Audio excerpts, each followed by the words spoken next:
Clinic, and I'm here today on behalf of the District of Columbia chapter of the American Academy of Pediatrics.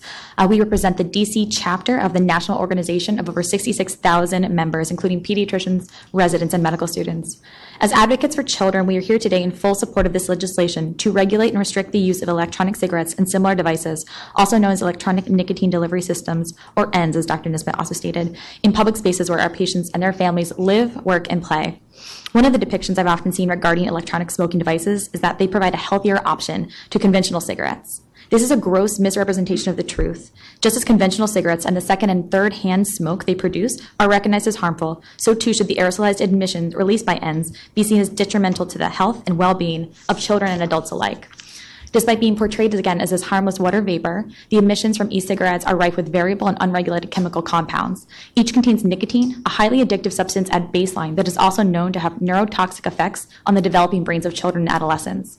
Furthermore, known cancer-causing agents, volatile organic compounds, and ultrafine particles are also contained in variable quantities within these e-cigarettes and are emitted into the air with every use. As such, while the long-term effects of ENDS, as others have mentioned, remains to be seen, one cannot help but draw a parallel between their potential for adverse health outcomes and that of regular tobacco products. Indeed, one recent study showed that exposure to different combinations of e-cigarette products could cause cell injury comparable to smoke from conventional cigarettes. In addition to the physical adverse effects from e-cigarettes, there also lies an inherent danger in any increased visibility of the use of these products by teens and children.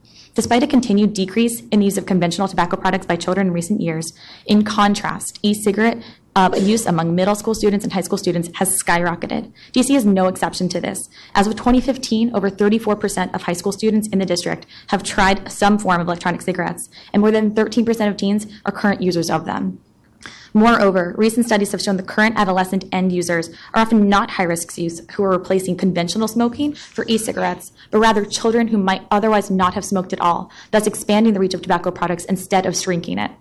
The American Academy of Pediatrics unequivocally agrees with this assessment of the current situation surrounding e-cigarettes and ENDS and recommends holding them to the same standard as regular cigarettes in their public use and distribution. Moreover, the AAP advises all pediatricians to treat ENDS and their product and their vapor as cigarette smoke exposure when counseling patients and parents.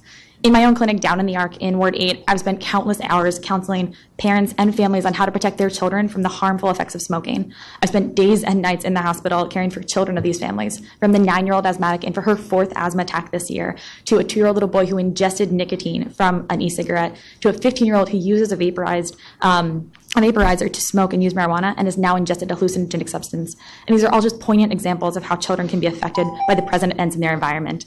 Thank you very much for this testimony opportunity, and thank you for introducing this type of bill. Thank you for your testimony. Good afternoon. Good afternoon, Chairperson Alexander. My name is Dr. Charles M. Sutton, and I'm representing